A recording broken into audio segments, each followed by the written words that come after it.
안녕하세요. PR313번 발표를 맡은 주성훈입니다. 오늘 제가 발표할 논문은 Training Batchnome and Only Batchnome on the Expressive Power of Random Features in CNN이라는 제목을 가진 ICLR 2021년 페이퍼입니다. 페이스북 리서치에서 나온 페이퍼이고요.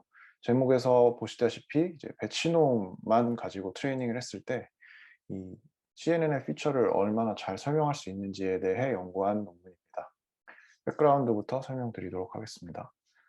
이 논문에서는 이제 Affine Transform을 학습하는 거에 대해서 전체적인 백그라운드를 잡고 들어가는데요. 그 피처의 배치, 그리고 레이어, 인스턴스, 그룹 단위의 평균과 분산을 이제 이용해서 그 피처를 노멀라이제이션 한 다음에 학습 가능한 스케일이랑 쉬프트 파라미터를 적용하는 과정들이 있죠. 이제 그게 배치 노멀라이제이션으로 우리가 제일 많이 알려져 있는 거고, 알고 있는 거고, 그리고 레이어 노멀라이제이션도 있고, 그리고 스타일 트랜스폼에 많이 사용하는 인스턴트 노멀라이제이션도 있고, 그 배치 노멀라이제이션의 한계를 그 작은 배치가 작을 때에 갖고 있는 한계점을 좀 보완한다는 얘기를 듣고 있는 그룹 노멀라이제이션도 있고요. 이러한 모든 노멀라이제이션 방법은 그 노멀라이즈 된 x에다가 그 스케일 파라미터 감마와 그다음에 그 베타를 더해서 이런 어파인 트랜스폼을 시켜준다는 점에서 그 개념은 동일한데요. 이 논문에서는 이 감마랑 베타에 대해서 조금 더 구체적으로 이 감마와 베타가 어떤 역할을 하는지에 대해서 연구를 했습니다. 계속 이제 어파인 트랜스포메이션이 갖고 있는 설명력을 적용한 논문들을 논문에서는 얘기하는데요. 첫 번째로는 이제 멀티태스크 러닝에 사용한 예가 있습니다.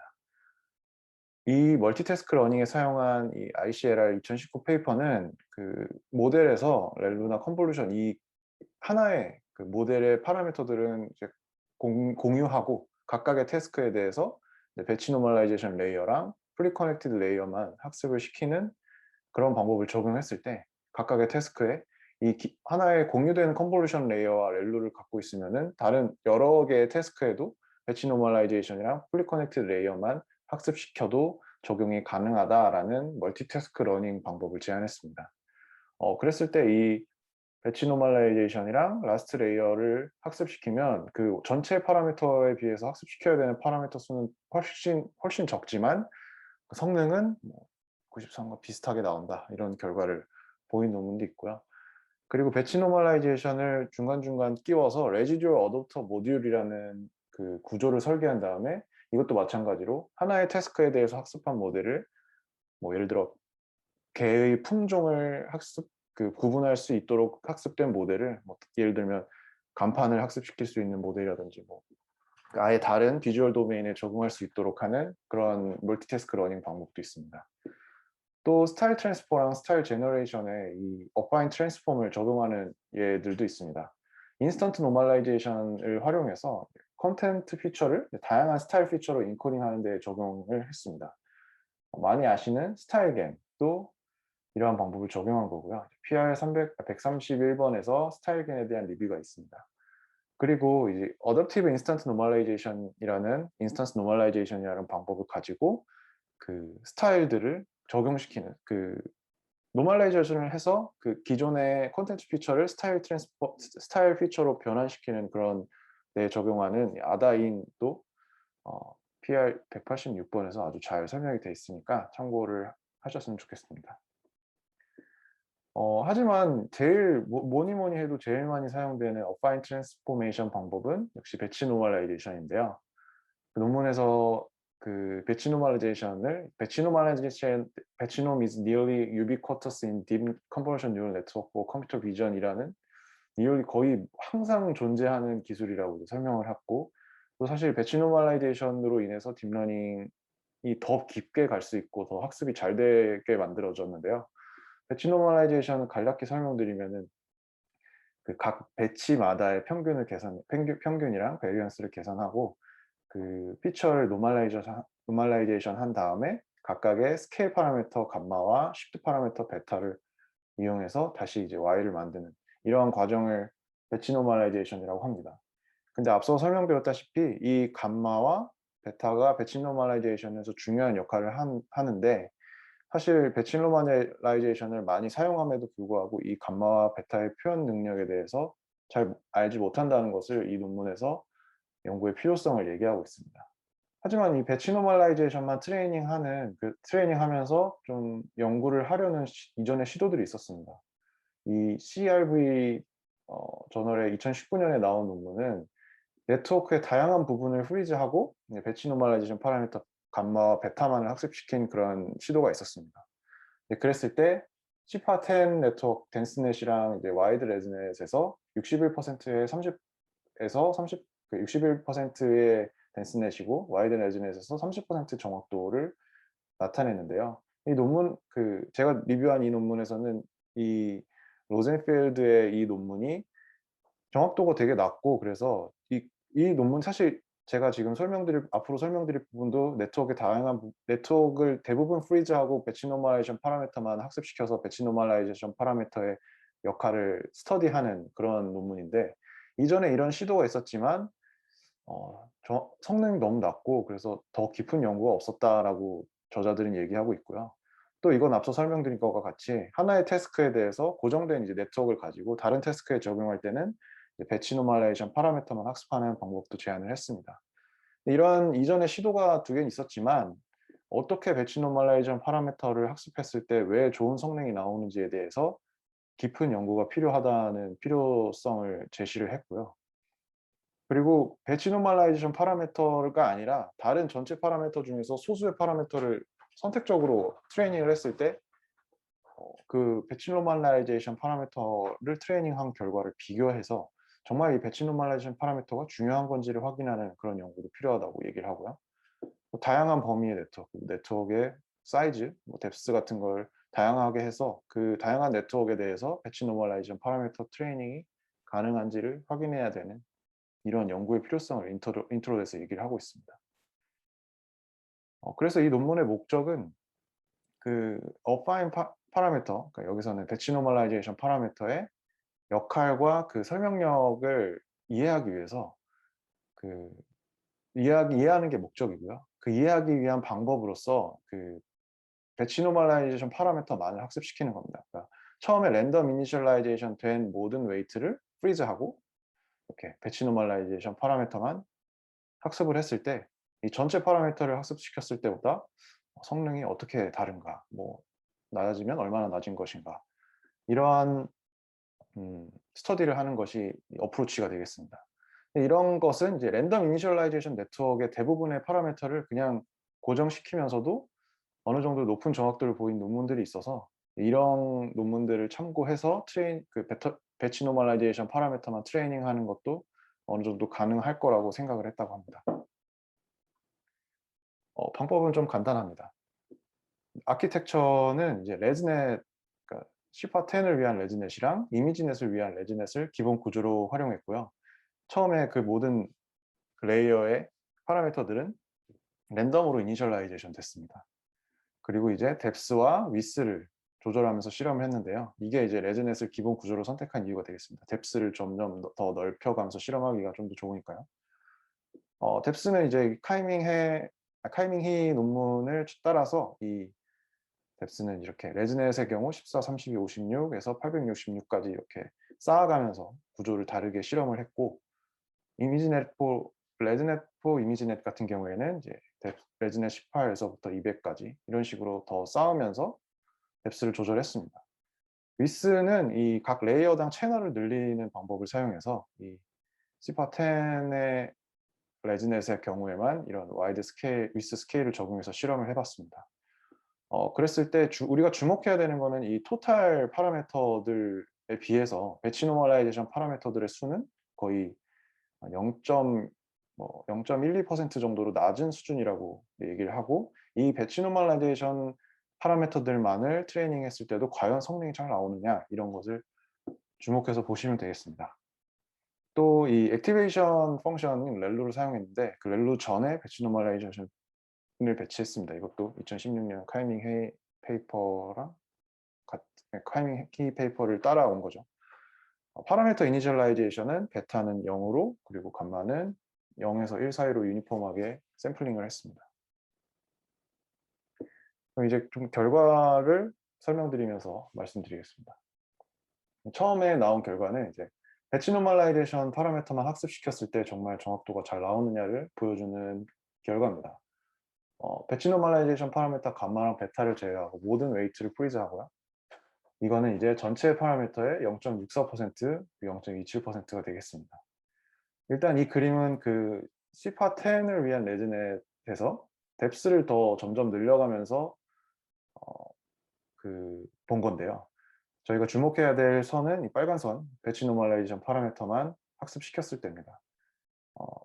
레즈넷 110 같은 경우에는 69.5의 테스트 어큐러시를 보여주고 있고요.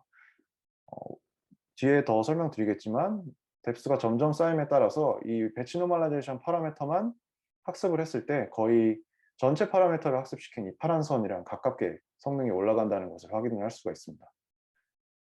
네, 그래서 이 첫 번째 파인딩은 랜덤 피처를 리스케일링하고 시프팅하는 이 감마와 베타 파라미터를 학습하는 것만으로도 상당히 높은 CPA-10 어큐러시를 달성했다는 것이 파인딩이 되겠습니다. 이 대부분의 프리즈는 웨이시 그 이니셜라이제이션 시킨 다음에 전혀 건드리지 않았고요.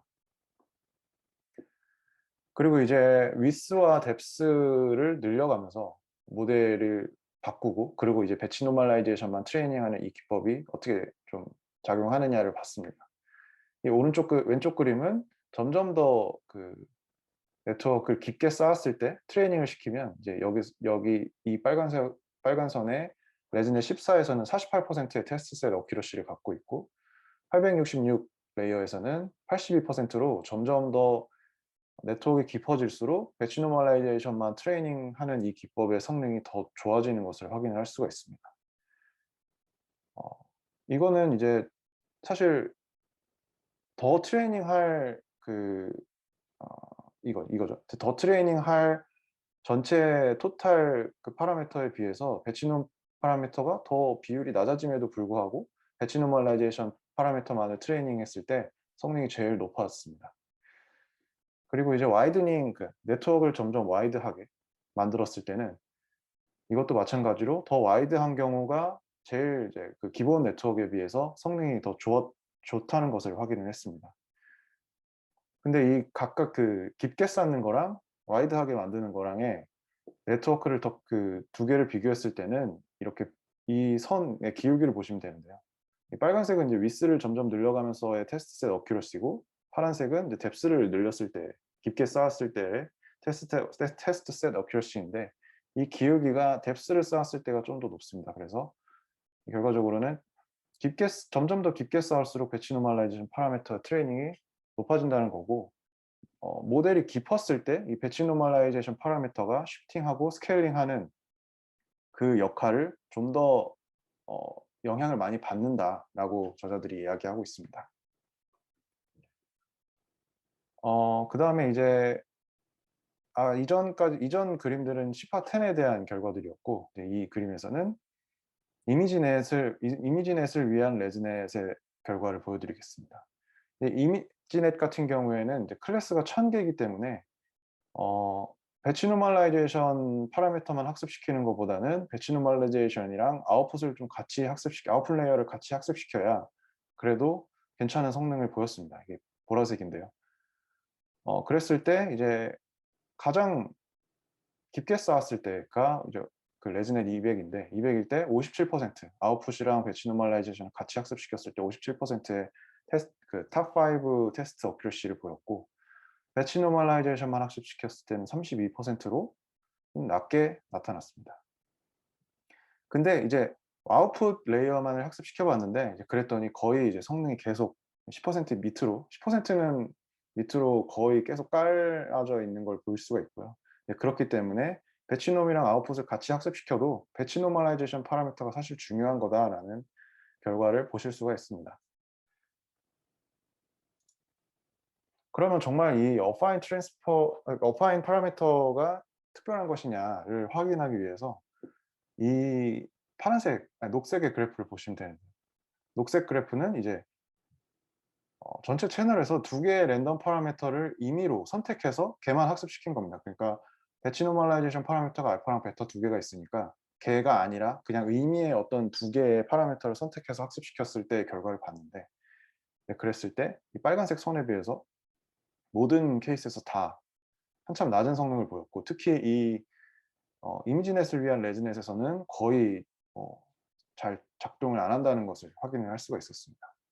이 결과는 이제 보시면은 배치 노멀라이제이션 파라미터가 그 두 개지만 다른 종류의 파라미터들보다 정확도에 더 큰 영향을 미치는 걸 확인을 했고, 또 스케일링 파라미터를 통해서 이 전체 랜덤 피처가 고정됐음에도 불구하고 그거를 조정하는 것만 가지고 또 그 일부의 파라미터를 직접 수정하는 것보다 더 훨씬 중요한, 그게 더 그 성능에 더 중요하다는 것을 이 결과로서 확인을 할 수가 있습니다. 종합했을 때 이 논문의 두 번째 파인딩은 감마랑 베타로 인한 피처 스케일링이랑 바이어스만으로도 랜덤 피처를 그 전체 피처를 표현할 수 있는 상당한 표현력을 가질 수 있다라는 파인딩을 얻어낼 수 있습니다. 그러면 이제 다음부터는 이 베타랑 감마만 트레이닝했을 때 어떻게 좋은 성능이 나왔는지에 대한 좀 깊은 스터디가 들어가는데요. 그랬을 때 저자들은 일단 모든 그 감마 밸류를 그 히스토그램을 그렸습니다. 파란색 같은 경우에는 모든 파라미터를 트레이닝했을 때의 감마에 대한 히스토그램인데요. 확실히 배치 노멀라이제이션만 학습시켰을 때가 감마가 좀 더 넓게 분포되어 있고, 특히 좀 주목할 점은 이 0의 빈에 해당하는 픽이 27%로 전체의 27%로 굉장히 높다는 걸 확인할 수가 있습니다. 모든 파라미터를 트레이닝했을 때도 이 0의 피크는 나타났는데 배치 노멀라이제이션만 파라미터만 트레이닝했을 경우가 훨씬 더 이 픽이 높게 나타났습니다. 이 결과는 이제 레즈넷 시파10이나 레즈넷 이미지 넷에서 모두 동일하게 나타나는 결과입니다. 그러면은 이 0에 가까워지는 게 좀 뎁스를 늘려가면서 또 너비를 늘려가면서도 어떻게 적용이 되는지를 또 확인했습니다. 모든 파라미터를 트레이닝 했을 때 그 t가 0.01, 0.05, 0.01보다 작은 그 감마들이 비율이 어느 정도 되는지를 확인했을 때 그 네트워크가 깊어지면 깊어질수록 모든 파라미터를 트레이닝할 때 더 그 0에 가까운 배치 노멀라이제이션 파라미터 감마가 늘어나는 것을 확인을 할 수가 있었고요. 또 너비가 넓어질 때도 너비가 제일 넓은 이 상황에서 감마의 값이 0에 가까운 게 점점 늘어난다는 것을 확인을 할 수가 있었습니다. 그러니까 이것은 이제 한마디로 정리를 하면은 네트워크가 깊고 넓어질수록 감마가 0에 가까워지는 경향이 있다는 결과고요. 그 다른 피겨 중에 모든 파라미터를 트레이닝했을 때, 그리고 모든 파라미터를 트레이닝하지만 감마랑 베타를 트레이닝하지 않았을 때의 결과가 있는데, 이 결과를 보면 이 보라색이 그 점점 그 레이어가 넓고 깊을수록 더 많이 성능이 타락하는 것을 보실 수가 있는데요. 이러한 것들을 같이 고려했을 때 그 감마가 0에 가까워지는 게 네트워크가 깊고 넓어지면 이제 익스플로딩을 할 수가 있는데, 그런 것을 막기 위한 장치로서 그 모델이 알아서 그 감마를 0으로 트레이닝 시키는 게 아닌가라고 이야기를 하고 있습니다. 그러니까 결과적으로는 이 감마를 0에 가깝게 설정하면 네트워크가 비활성화되는 건데, 이거를 이제 모든 파라미터를 트레이닝 할 수 없을 때 대부분의 파라미터를 비활성화 시키면서 성능을 높이는 방법을 모델이 저절로 배우는 게 아닌가라고 저자들이 생각하고 있고요. 그러니까 이런 걸 좀 전문적인 말로 한 번 더 풀어서 얘기를 하면은 감마랑 베타가 그 per feature sparsity를 부과함으로써 모델의 높은 정확도에 기여한다고 이제 저자들은 이제 결론을 내렸습니다. 좀 더 이제 자세히 또 한 걸음 더 들여다봤는데요. 이 accuracy를 정말로 그냥 0으로 바꿔봤습니다. 이 감마가 0.01인 애들을 아예 그냥 0으로 바꿔버렸는데, 이제 그랬을 때 베이스라인 성능보다 얼마나 성능이 떨어지는지를 확인을 했습니다. 그러니까 이제 감마가 0.1보다 작은 애들을 0으로 만들었더니 성능이 이제 팍팍 떨어지는 것을 확인을 할 수가 있죠.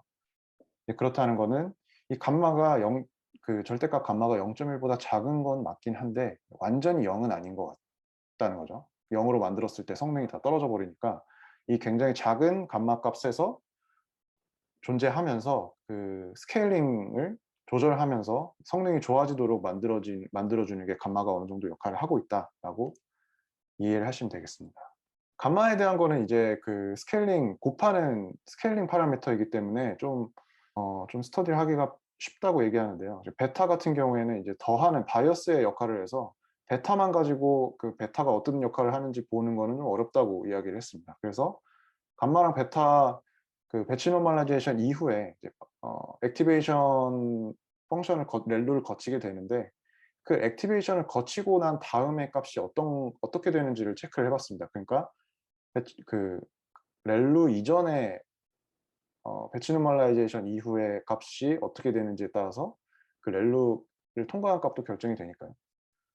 그랬을 때 그 모든 파라미터를 트레이닝 했을 때는 그래도 액티베이션이 그러니까 제로가 되는 그런 확률은 모든 그 파라미터들 중에 5% 정도, 사실 5%를 좀 밑돌고 이거는 거의 한 1-2% 정도로 되게 낮았지만, 배치 노멀라이제이션 파라미터만을 학습시켰을 경우에는 대부분의 액티베이션이 비활성화된 30%, 한 30-40% 정도의 어 채널이 비활성화된다는 것을 확인을 할 수가 있었습니다. 그러니까 이것도 앞서 말씀드린 것처럼 그 모든 파라미터를 사용하지 못할 때, 다 프리즈 됐을 때 배치 노멀라이제이션은 각각의 그 파라미터 중에 정말 의미 있는 파라미터들만을 선택하는 그러한 역할을 한다는 것을 확인을 할 수가 있고요. 또 이 앞서 설명드린 이 피규어를 같이 보면 그 사실 이 0에 가까운 값들은 많았지만, 그 모든 파라미터를 트레이닝할 때 0에 가까운 그 t가 뭐 0.1, 0.5인 비율들은 70%로 되게 높았지만, 그렇다고 해서 실제로 그 액티베이션이 인액 디세이블드 된 비율은 10% 보다 이렇게 낮았습니다. 그렇다는 거는 0에 가깝지만 어 그 액티베이션을 디세이블 시키진 않았고, 이거는 이제 배치 노멀라이제이션 파라미터가 0이 아니라 여전히 그 스케일링하는 역할을 하고 있다라는 결론을 내렸습니다. 그래서 네 번째 파인딩은 배치 노멀라이제이션 파라미터 감마가 그 0에 가깝게 존재하면서 액티베이션을 조절하는 역할을 이제 실제 저희가 CNN을 학습할 때는 그런 역할을 한다라는 결론을 내릴 수가 있었습니다. 네. 좀 빨리 끝난 것 같은데요. 컨클루전을 좀 정리했습니다. 첫 번째 이제 결론은 이 결과로 어파인 파라미터가 그 피처랑 상관없이 그 자체로 그 상당한 표현력을 갖는다는 결론을 내릴 수가 있었습니다. 첫 번째 파인딩은 이제 랜덤 피처를 그냥 리스케일링하고 시프팅하는 파라미터를 학습하는 것만으로도 그 10% 어큐러시 80% 정도로 상당히 높은 어큐러시를 달성했고요. 그다음에 그 스케일링 그 피처 스케일링이랑 바이어스만을 감마랑 베타를 학습함으로써도 상당히 높은 표현력을 가질 수 있었고, 이거는 그 각 레이어에서 랜덤으로 2개의 파라미터만을 트레이닝했을 때 굉장히 성능이 안 좋아졌던 결과랑 비교했을 때는 이 감마랑 베타의 파라미터가 상당히 중요한 표현력을 갖는다는 것을 나타냅니다. 그다음에 그 감마랑 베타만 트레이닝했을 때 한 30-40%의 채널을 액티베이션을 끔으로써 끈다는 결과를 확인을 할 수가 있었는데요. 이제 그렇게 함으로써 모델의 높은 정확도에 기여하는 것을 확인을 했고요. 그다음에 그 배치 노멀라이제이션 파라미터 감마가 이제 실제 모든 파라미터를 학습시킬 수 있을 때 액티베이션 스케일을 조정하는 역할을 한다라는 이 4가지의 파인딩을 얻어낼 수가 있었습니다. 이 논문의 의의로서 그 랜덤 이니셜라이즈드 피처로 구성된 네트워크를 훈련시키는 새로운 방법을 생각해 볼 수 있겠다라는 얘기도 나왔는데요. 이게 이제 아웃풋 레이어만 학습시키는 것보다 이건 굉장히 성능이 낮았죠. 근데 배치 노멀라이제이션 파라미터만 학습시키는 게 성능이 더 좋았습니다. 네, 이렇다는 거는 그 프리트레인드 된 모델에서 아웃풋 레이어만 따로 학습시키는데, 이제 그것보다 배치 노멀라이제이션 파라미터만 따로 다시 학습시키는 것도 성능이 더 좋지 않을까라는 의견 제시도 했고요. 그다음에 이거는 트레이닝 코스트를 줄이는 건 아니에요. 그러니까 배치 노멀라이제이션 파라미터만 학습시켰을 때도 어차피 다 백프로파게이션 해야 되고 그렇기 때문에 트레이닝 코스트를 줄이는 방법은 아니긴 한데, 이걸 인퍼런스에 좀 사용을 하려면 그 모델의 구조랑 랜덤 시드랑 이 배치 노멀라이제이션 파라미터, 되게 작은 수의 파라미터만 저장해도 어느 정도 괜찮은 정확도를 보이는 모델을 저장할 수 있는 새로운 방법이겠다라는 이야기를 했습니다.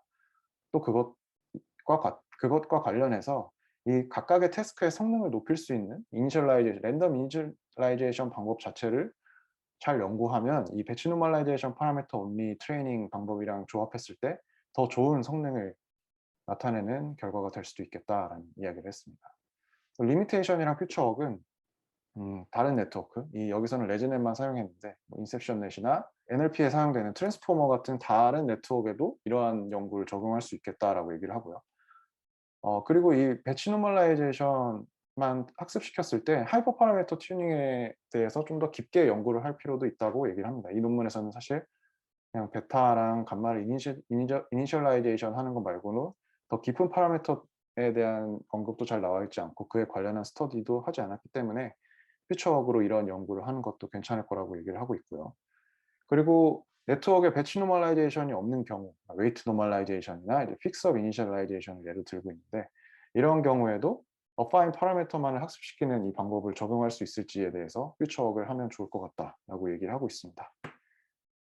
네, 발표는 여기까지고요. 들어주셔서 감사합니다.